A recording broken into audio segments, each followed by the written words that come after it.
Homeless people in downtown Spokane are reacting to news that police are once again enforcing an ordinance that makes sitting and lying on downtown sidewalks illegal. Mayor Nadine Woodward says it's the first step in making the downtown area feel safe and welcoming for everyone. She sat down for a one-on-one interview with our Kyle Simchuk today. He is looking into the ordinance and the reaction it is getting. Kyle? Well, a lot of homeless people we talked to off camera tonight had no idea that these sit and lie rules were back. Enforcement has been paused since before the start of the pandemic because there just weren't enough shelter beds available. Mayor Woodward says that's not the case anymore.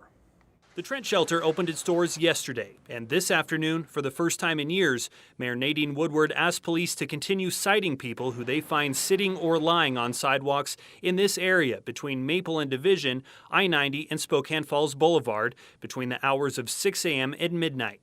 The ticket is a misdemeanor. One of the first things that will happen is if somebody is cited for sit and lie, they will be referred to community court, a program that's been in Spokane for a number of years.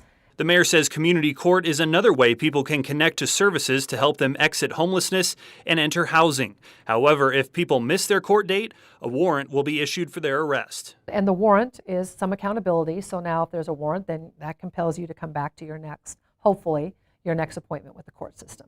That's going to put everything backlogged.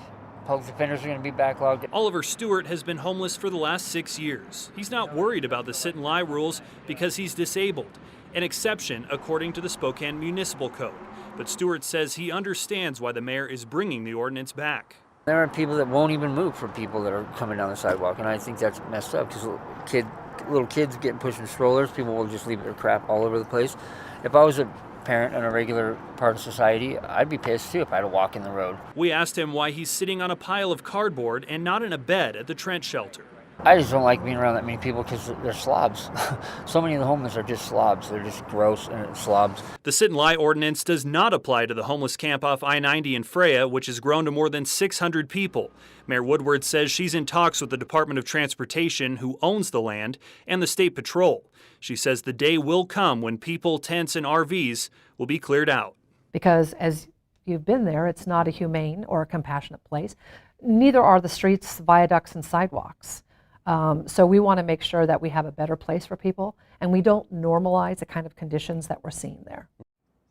And this Monday, the Spokane City Council will consider an update to the city's camping ordinance, making it illegal to camp under a railroad viaduct and within 3 blocks of a shelter, even if shelter beds are not available. Mark?